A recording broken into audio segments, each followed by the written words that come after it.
OTP అడగరు, password అడగరు, కానీ మీ లైఫ్ని పూర్తిగా డిస్ట్రాయ్ చేస్తారు. కొత్త మోసాలకు తెరతీశారు క్రిమినల్స్. కేర్ఫుల్గా ఉండాలంటున్న పోలీస్. ఇది సాధారణ ఫోన్ స్కామ్ కాదు, ఇది మరింత ప్రమాదకరం. వాళ్ళు మీ డబ్బు, ఓటీపీ, పాస్వర్డ్ అడగరు. వాళ్ళు కోరేది మీ మంచితనం మాత్రమే.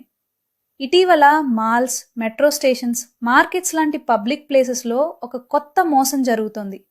బాగా డ్రెస్ వేసుకున్న మిడిల్ ఏజ్ వాళ్ళు లేదా వృద్ధులు ఇలా అంటారు: నా ఫోన్ వాడటం రాదు, పెన్షన్ చెక్ చేయాలి, ఒక్కసారి హెల్ప్ చేస్తారా? మీరు మంచిగా హెల్ప్ చేయాలని ఫోన్ మీ చేతిలో తీసుకుంటారు. అసలు ప్రమాదం అక్కడి నుంచే మొదలవుతుంది. ఆ ఫోన్ అప్పటికే వీడియో కాల్లో ఉంటుంది, లేదా రికార్డింగ్ ఆన్లో ఉంటుంది, లేదా ఫేస్ రికగ్నిషన్ పర్మిషన్స్ ఇచ్చుంటుంది. అంటే ఎవరో మిమ్మల్ని చూస్తుంటారు, మీరు మాత్రం హెల్ప్ చేస్తున్నానని అనుకుంటారు. ఇది ఏఐ, బయోమెట్రిక్ ఐడెంటిటీ స్కామ్. వాళ్ళు దొంగలించేది మీ ఫింగర్ ప్రింట్, మీ వాయిస్, మీ ఫేస్ డేటా.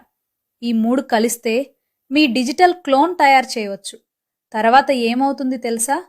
మీ పేరుతో online loans, credit finance, instant cash loans, face మరియు వాయిస్ వెరిఫికేషన్ ఆటోమేటిక్గా పాస్ అవుతుంది.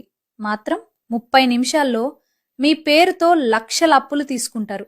మీ డబ్బు పోదు, కానీ మీరు అప్పుల్లో మునిగిపోతారు. గుర్తుంచుకోండి ఈ 3 రూల్స్. పరిచయం లేని వ్యక్తి ఫోన్ ఎప్పుడూ తీసుకోకండి.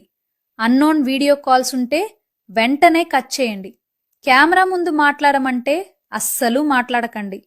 నేను తెలివైన వాడిని, నాకు ఏమీ జరగదు అనుకుంటే అదే వాళ్లకు బిగ్గెస్ట్ అడ్వాంటేజ్. మీ ఫ్యామిలీ, పేరెంట్స్, ఫ్రెండ్స్కి తప్పకుండా షేర్ చేయండి. ఒక్కరికి చెప్పడం అంటే ఇంకొకరిని కాపాడటం.